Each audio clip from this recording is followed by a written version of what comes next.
Since today we are talking about toxic fan groups, it would be extremely unfair and very biased of me to not talk about one of the most toxic fan groups of all time.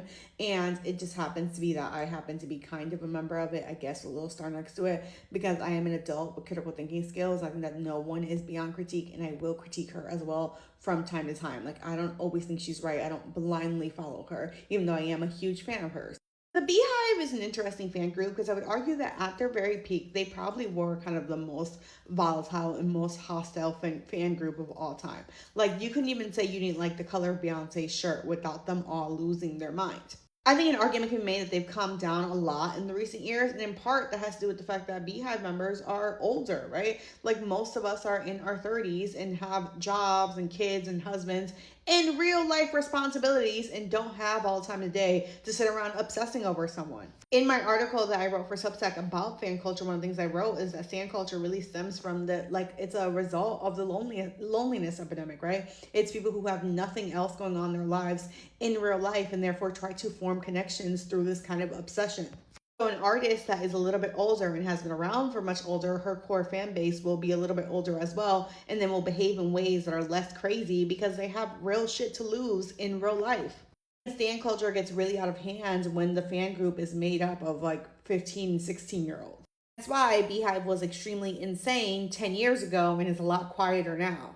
An argument can be made, which is the argument that I was making in my article, not about Beyonce specifically, about how other artists do this. Beyonce actively does things to dissuade her fan base from behaving like crazy people. Like, even going as far as every single time that she's dropping hints of something and people are putting up these long video essays trying to explain and trying to guess when she's going to drop, I would argue that she purposely changes when she's going to drop just so that those people will be wrong. As a way to discourage fans from searching for Easter eggs in places that are not there. Enjoy the music when it gets here and stop going crazy trying to outsmart her.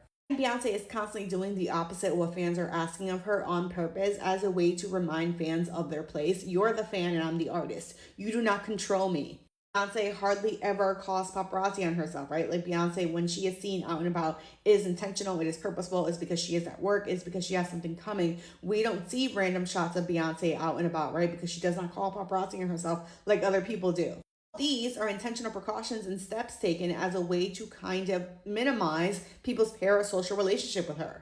Yes, obviously fans should not act out of their own accord like crazy people behind an absolute complete stranger, but in the same breath, artists should not take advantage and kind of encourage these parasocial relationships simply because they are profitable.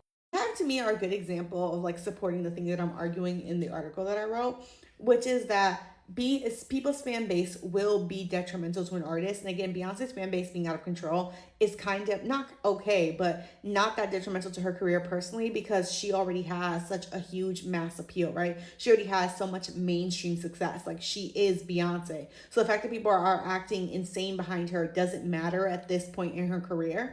If we're going to be honest, yes, a lot of the criticism of Beyonce, especially in comparison to all of these other lackluster and mediocre artists, right? A lot of that is based on racism, but I would argue that a big chunk of that also is that people just hate the fan base and think that they're obnoxious and they do too much, and that turns them off to Beyonce. My experience, most times when I encounter someone who's like, I don't like Beyonce, what they are actually saying is, I don't like Beyonce's fan base. I don't like the way people talk about Beyonce. I don't like the way people act insane behind Beyonce, is what they actually really mean. Because 9 times out of 10, in my personal experience, I've played a Beyonce song in the background. Someone didn't know what it was. And then they're like, oh, that sounds really good. What is that? And it's like, oh, that's Beyonce. And they'll be shocked. And they're so shocked that this is what it sounds like, right? And it's because they weren't giving her a chance because her fans turned them off to her so badly. We see it on this app every day where you see a man or a woman in their late 20s, early 30s being like, I'm going to give Beyonce's album a chance the first time ever. And they'll be doing the reviews and their minds are blown at how good the music is. And it turns out, oh my God, Beyonce is in fact not overrated. It seems like I understand why people love her so much. She is in fact this talented. And that's not the truth for many of the other pop stars, right? So many of the other pop stars who get hyped really well that you hit and you play it and it's like, this is just okay, right? That's not the case for Beyonce. But so many people will never find that out because they're so deeply turned off by the fan base. Having an honest conversation about Beyonce's fans and like about Beyonce in general gets really muddy because it is a fair point to bring up racism, right? And to bring up the fact that people do not want to credit her because she is a black woman, right? That is the reason why you downplay her talent. That is the reason why you downplay her success. That's the reason why you downplay how good she is at her job. That is a very valid argument to be had. On the other side of that, a very fair argument is that a lot of you guys are obnoxious. A lot of you guys are obnoxious. Like, a lot of you did take your love of her much too far, and that turned people off justifiably. Anyways, on my Substack, I wrote about the death of the pop star and how getting fans might be the worst thing that ever happens to your career. And it's about how toxic fans can kind of almost destroy someone's career. And how it is kind of the responsibility of the pop star to try and attempt to rein them in. If not, it will cost them in the long run. Go check it out.